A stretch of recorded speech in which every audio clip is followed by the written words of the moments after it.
One. Hey gamers, welcome to the Part-Time Gamers Club where we game part-time to support gaming all the time. For those of you tuning back in, make sure to drop a like and subscribe. And if it's your first time here, welcome to the crew. I'm Gio, alongside me is Gerard. And on today's episode, we're discussing more Battlefield 6. As the new Battle Royale recently came out, our first impressions, as well as Gauntlet and Strike Point game modes.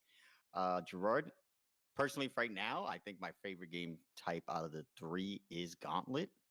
I did like the battle royale. It kind of reminded me of Warzone, a little different. But like you said, a battle royale I'm kind of burnt out of at this point. But I don't mind playing every now and then. Strike Point I think was a good addition. How do you feel? I agree with you that my favorite, like we talked about this already, but my favorite is Gauntlet as well. Um, it isn't like a stagnant kind of thing. Mm. It is kind of like new and refreshing, especially how random the objectives can be during those four missions. So I do look forward to that, but uh, there I do have like some problems. It's not perfect, obviously. Yeah. Strike Point is my second. Like I do actually Mhm. enjoy Strike Point a lot. Mhm. And it does remind me of the like hardcore search and destroy kind of days. Uh Mhm. where you're like the objective, it is an objective focus, which is a funny thing to say about a Call of Duty game. Just like, oh, I like the objective focus one. Uh but It's like true.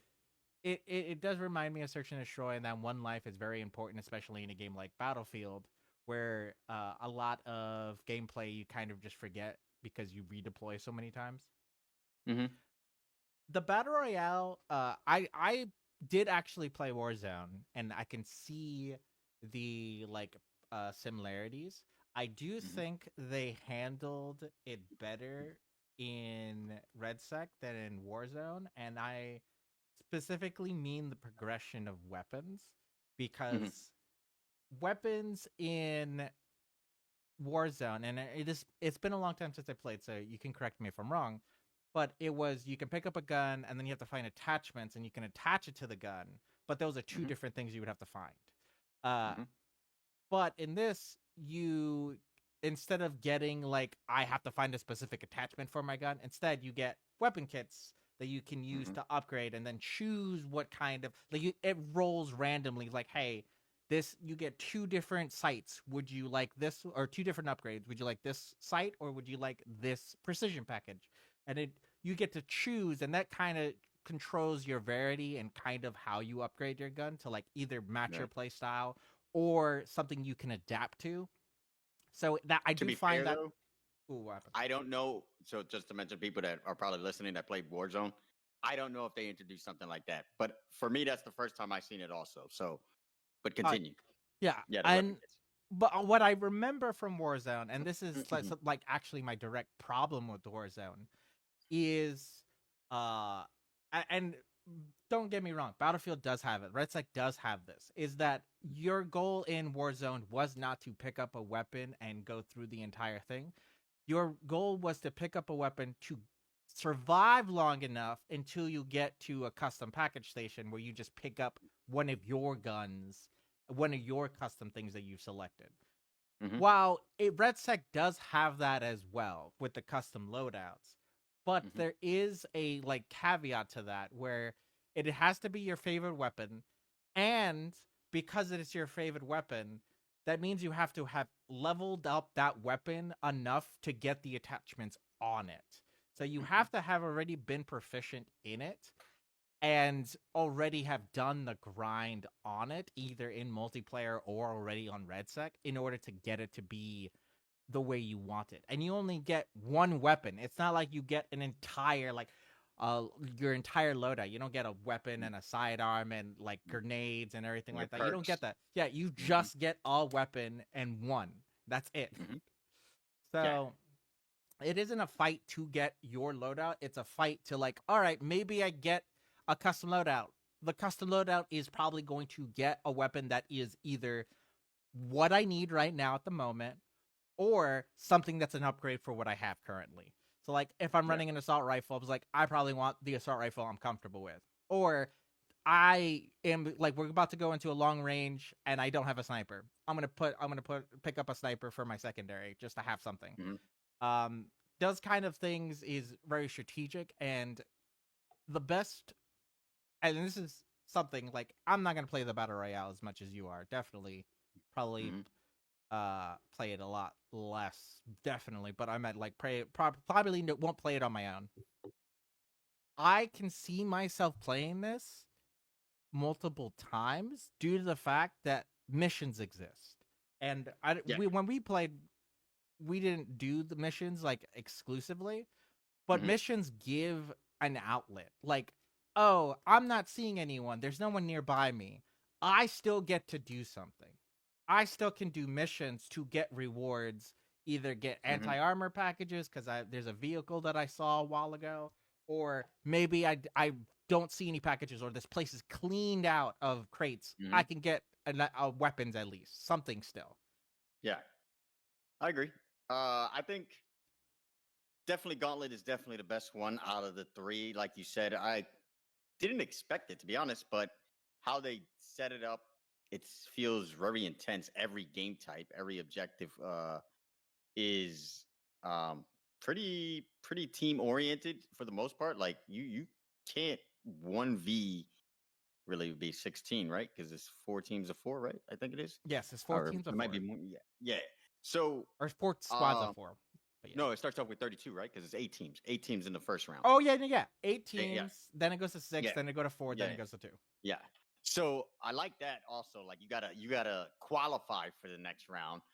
But I think the other thing I liked about it is it's not the same 4 game types that are just flipped between rounds. There's more than 4 game types. You don't know which one you're gonna get in those 4 rounds. I like that. It keeps you on your toes, keeps you kind of guessing what you're gonna possibly run into. Um, I really enjoyed that. I didn't think I was gonna enjoy that. I honestly probably won't play the battle royale as much because of Gauntlet. I think the strike point element, game type, like you mentioned as well, is definitely my second favorite as well because it gives that search and destroy feel, and it's fast paced, so it's like quick rounds. There's not a lot to it other than either getting the point or killing the other team, but it's fun and it keeps you on your toes. So I really enjoy that. I wasn't expecting that when the whole battle royale was introduced. I was looking more forward to the battle royale, and I was pleasantly surprised by these other game types. And I think for me, I don't see any reason if you already have Battlefield 6 to even bother with Black Ops 7. That's just me being honest because I don't see Warzone changing enough for it to pull a Battlefield player to even bother with it. And if you're a Battlefield player, more likely than not, you don't even like how Call of Duty plays because you're Yeah. not an arcade type player. Um, as an OG Call of Duty player, even and you as well, Gerard, you can say it too, attest to it, shall I say, is that Call of Duty doesn't even feel like Call of Duty once did because the original Call of Yeah. Duty Modern Warfare felt a little more realistic and simulation like as well. You couldn't pull all these like spinning no scope shots and all these crazy nonsense that they do these days. I mean, back in Modern Warfare 1, you could have, or not Modern Warfare Yeah, 1, Modern Warfare 2. Modern Warfare 2 two, is two, yeah, that's when what. it Yeah, that's really true. got into it, Mm, and yeah. that was Uh, but I liked it also back then, like Modern Warfare 1, with the basic same 3 kill streaks that everybody could get, and that was it. I felt like one of the things that kind of killed multiplayer for me with Call of Duty was all these extra kill streaks and all the other stuff that they added. It just felt like they put too much. Sometimes simple is better, and you don't have to overdo it, so to speak. And like you said, with Battlefield in the last episode, you said how they basically offset it by the vehicles, being able to use jets, helicopters, tanks, but they still make it balanced in the fact that, anybody can switch over to engineer, get some rockets, and take you out. You know what I mean? yeah. Now, sometimes people don't like to switch roles and do play the team based game the way it's supposed to be. Us Call of Duty players. I mean, I'm adjusting now to the Battlefield mindset, but um, I think that's what I've really liked. And if you're more team oriented, team focused, us being longtime League of Legend players, we like game types like that and game modes that require team uh synergy. Teamwork. Yeah, yeah, exactly. Uh it's important. So it makes it more fun. And then when you're playing with your boys, your homies, it makes it more rewarding when you guys win and you're doing those kind of things. So I personally I enjoyed this Battlefield game more than I even expected to enjoy it. I had high hopes with all the teams they had working on it, and it's officially at 10 million copies sold. People still think Call of Duty might still beat it out, but I find it hard to believe. I don't know. The loyal fan base, you got to think about how loyal and how big that fan base is. Oh, I don't think, or I do think Call of Duty will sell. I don't know, because in my honest opinion, maybe Battlefield doesn't take any COD players. Okay, that's fine. But I do think there were a lot of Battlefield players that were playing Call of Duty because Battlefield 2042 wasn't for them. And now that there's a good Battlefield game out, I don't see them going back to Call of Duty at all. So I do think there might be a sliver or a cut of the Call of Duty like fan base out of that. Plus, the Battlefield, or not the Battlefield, the Black Ops 7 trailer specifically received a huge amount of backlash. So I also think that's working against them, where only the people that are really into Call of Duty, maybe like, and the loyal fans, the streamers obviously as well, are going to go back to Call of Duty, but I do think there's going to be a smaller community there. And it isn't, honestly, like, even if the Battlefield 6 kind of reception for season 1 wasn't the greatest, I still don't think people see get Call of Duty being that much of an opponent or rival at this current moment against Battlefield 6, especially with how much praise it's been getting. But it does have its flaws, and I would like to talk to the audience, because like this game is not perfect. I wouldn't even say it's like close to being like perfect in that regard. It's not close at all. It's just fun, and that's the only reason why we can get over like the insane amount of bugs that are in the game. There's an insane amount of bugs and exploits, and like there are some things that are just not fun to play with or play against. And like it's just, there's a lot of balancing that needs to happen. There are some like guns that need to be either buffed or nerfed. More so buffed, because some guns don't even deserve to be in the game. Sorry, the AK kind of sucks in this game. The cord or the AK-4? I think it's the core. I know the cord isn't it is AK family, but it is not an AK. But yeah, there's a lot of people have, I don't want to say play styles, I want to say biases to weapons, and they're just like some weapons that feel good for some people and don't feel good to other people. I do feel that like there are certain guns that I've seen a whole bunch of people like swearing by and loving. Cord is an example, the MVO is another example, and I'm just like playing them as like, no, I can't get behind this. Like I don't need a laser beam. But I also don't want, firing 2 shots and my second shot is going into the sky. Okay, but first 3 shots. Recoil's a little rough, man. Oh my god, the SVK recoil.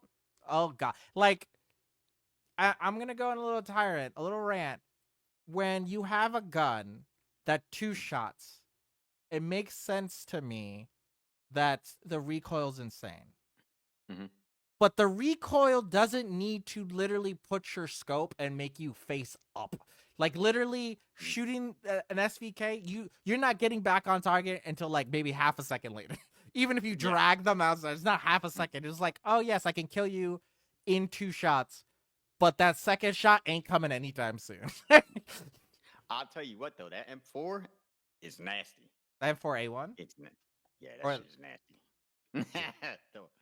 That carbine is nasty.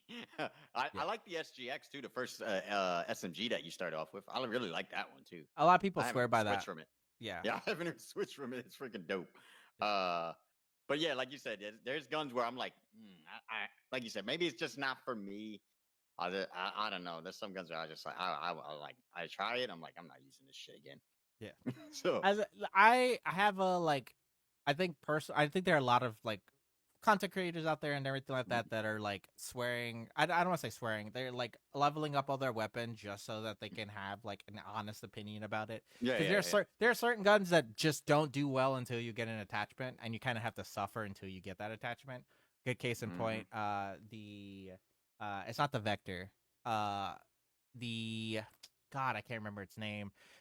It is the weapon right after the Vector that has a 16 round mag, which is so little because his RP, like the rate of fire is like 1,000, and it's like you go through that magazine quick, but the time to Yeah. kill on it is so like well that you go through. If you actually land like half of the clip, you instant kill like 2 people. Oh yeah. The problem is that 16 rounds, you better not miss. You better not miss. And that's the problem I have with that gun. And then it isn't until you get that larger capacity mag that the gun actually like fixes that problem and it becomes like a reliable gun. But until then, you better hit your shots, or it's gonna be Well, I think miserable grinding it. one of my issues sometimes is, and I know you're supposed to be playing team oriented, and I guess you should be relying on your supports, but I feel like sometimes you have too little mags. Like for my like assault rifle, I'm like, man, I feel like I start running out of ammo after a few kills real quick, and I'm I like, man, I have a question I for you. need more. Huh? I need you to answer this question. Mhm. You're playing assault, right? Sometimes, yeah. But when Okay. when I use an assault rifle, I'm playing assault. I Okay. usually, unless I do carbine on my support, that's it. Do you run a shotgun or a second primary? Shotgun or the noob tube. Okay. So it's not explained anywhere, but Mhm. people don't know this. If you run a shotgun, the shotgun ammo is taken out of your primary ammo. So you have less mags on your first one Uh, if you run a shotgun. that might make sense. Why? All right, I gotta look now with the noob tube if I Yeah. have more ammo than I Yes. do. You'll have more ammo with the noob tube. Mm. So keep that in mind when you're running a shotgun. It takes out like 2 clips. It takes out 2 clips because it is 2 clips worth of shotgun ammo, Yeah, gotcha. Makes sense. which is only like I guess 16 that makes rounds, sense. which kind of feels bad. It's like That does. I'm losing It does make 60 sense though, rounds. realistic, because usually a shotgun usually is a One one shot. shot. Usually. Yeah, And close usually. range, it is a one shot. Unless you're like running in like the Saiga Yeah, yeah. shotgun or anything like that, or the M10, which is still like really good at close range. Mhm. But yeah, like that's why a lot of people don't know that. There's a lot of and it's a pain. It's painful. There's a lot Mhm. of things that people that are playing Battlefield 6 don't understand, and it's becoming aggravating at this point. Like, oh, if you're Yeah. a medic and you're not running like if you're doing combat, I say combat medic. If you're doing a medic with defib, you should be Mhm. using it often because the games like Conquest and things like that, you don't lose tickets if you revive someone, and you should be doing that as much as you can because that is You the just way you lose. Like you just medics had to that don't mention res. conquest. I hate that game mode. All right, fine. How about not team deathmatch because Escalation, rush, all well, those are fun. escalation is not a well, rush also. Rush when you're on attack, you should be Mhm. reviving people because Mhm.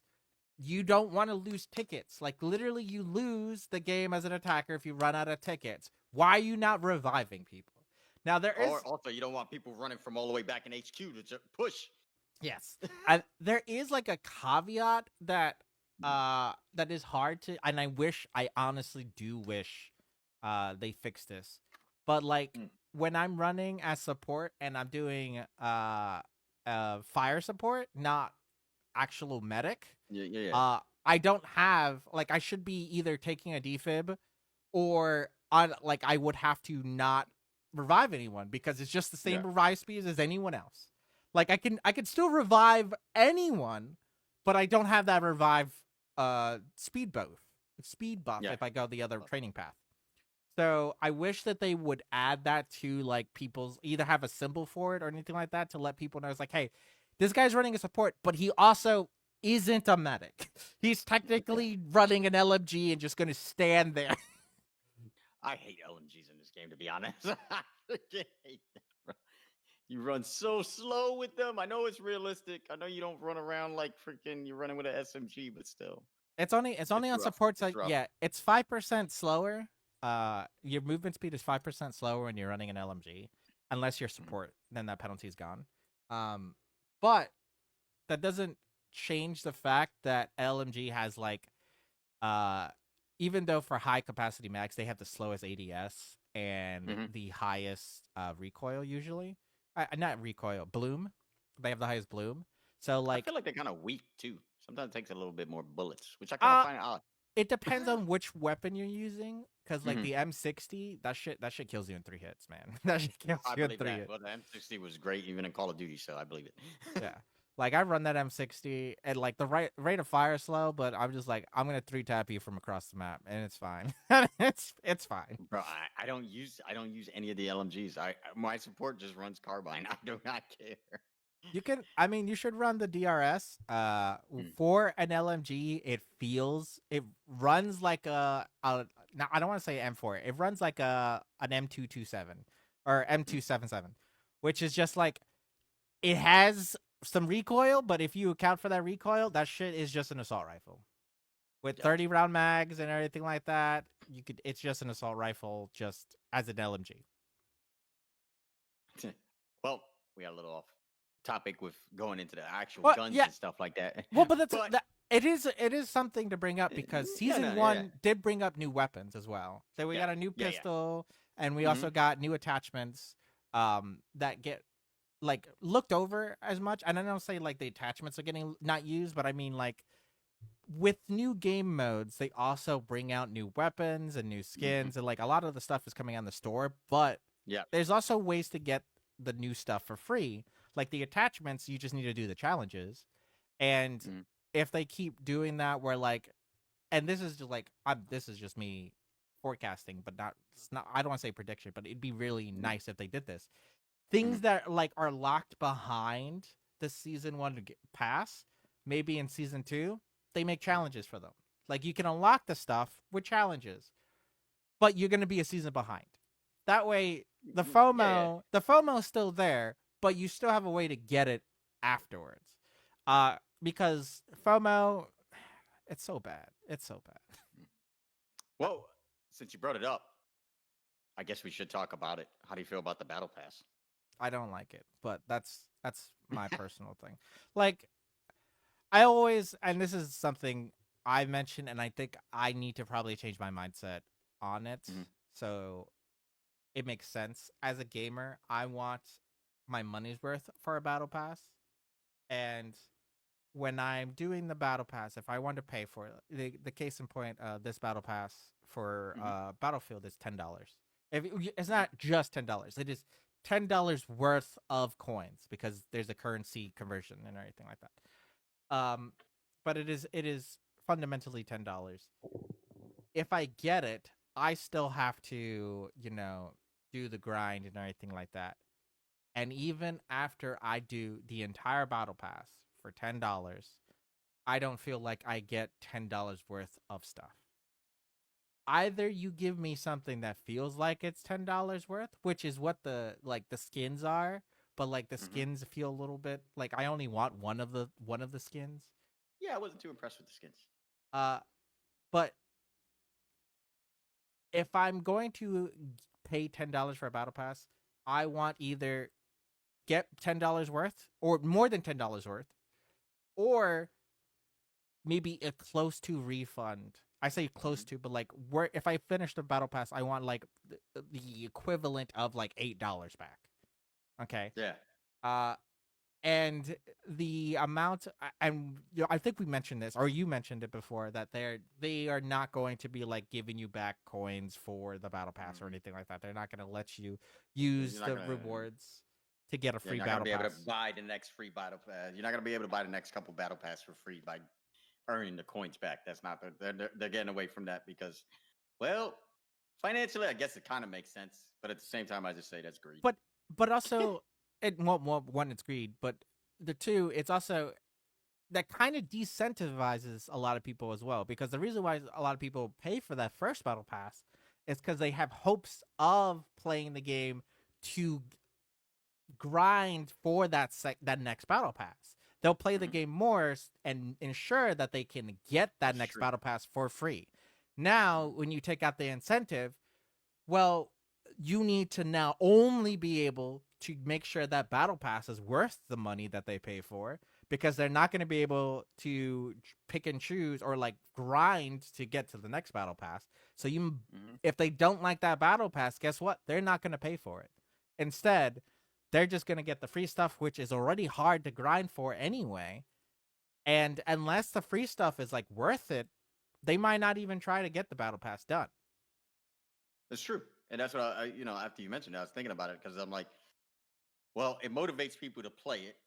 Even if you're giving me my coins back, right, to buy the next one, you're still going to have me playing it because I want to get whatever's in the next battle pass. There might be something. I might not want everything, but there's going to be something. So I think it would be a smart move if they went back to that mindset. But like I said, I don't think they're going to. From what I can't remember. I think it was Legendary Drops that mentioned in one of the videos. I know it was with content creator that was talking about it, but they're looking to get away from that stuff. Yeah, so.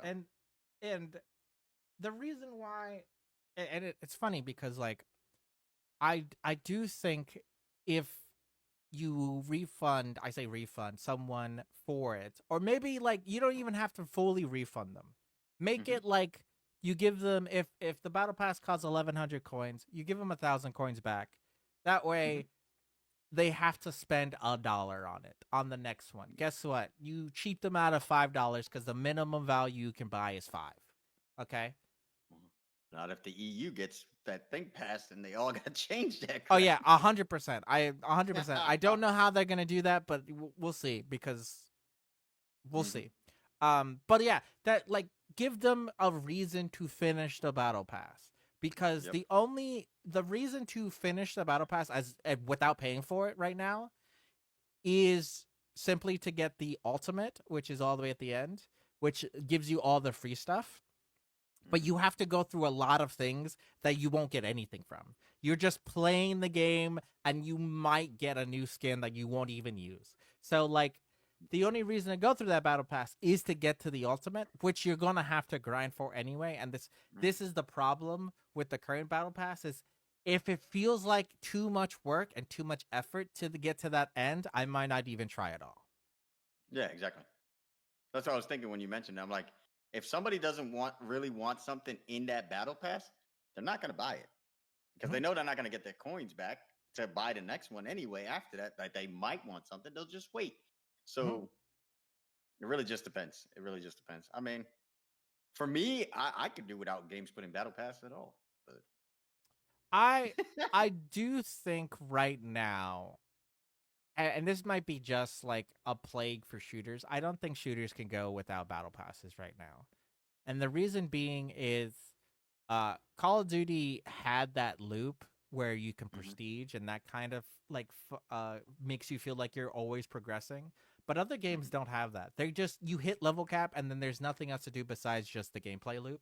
And some people can do that, can play and not progress on anything, but just have a good time while they're playing. But there are people like me, they're just like, I need something to work towards always.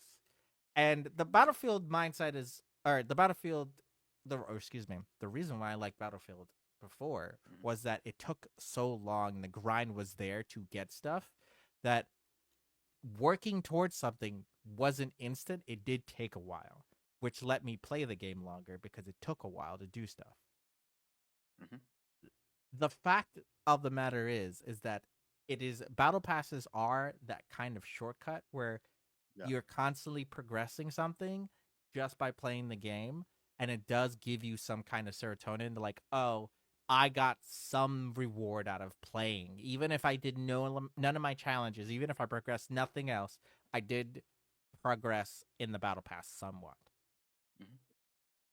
Yeah, but yeah, But first impressions so far for season one, I think uh, it's been really good. I thought, like you said, it's not perfect by any means, but it's fun. Yep. It's fun. It's entertain. It keeps you engaged.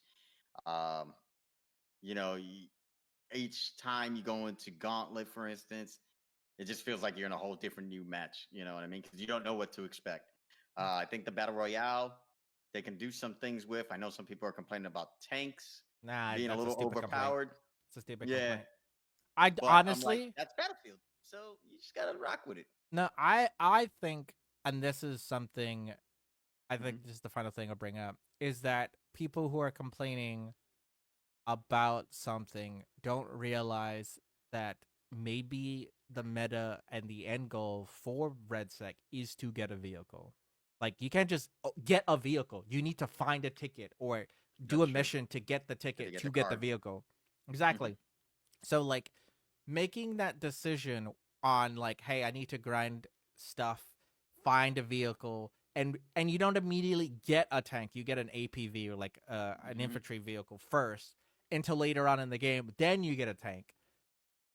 And even when you get a tank, the game then incentivizes everyone near you to get anti-armor stuff so it doesn't feel like you deserve that tank at all.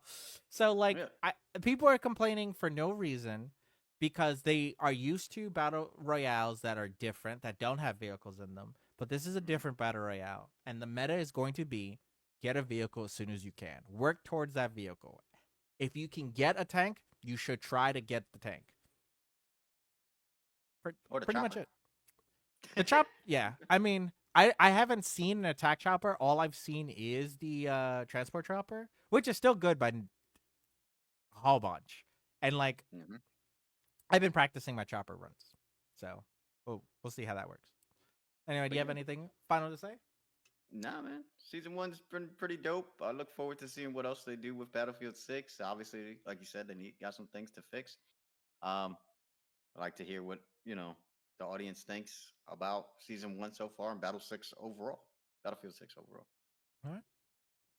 Well, that's it from us. We make sure you leave a like and comment down below on your thoughts on Battlefield 6's new Season 1 update and whether or not it'll take them 4 more years to fix bugs in the game. They never did fix that bug in 2042. That's been there since the launch. All right. That's it from us. We'll see you guys next time. Peace. Peace.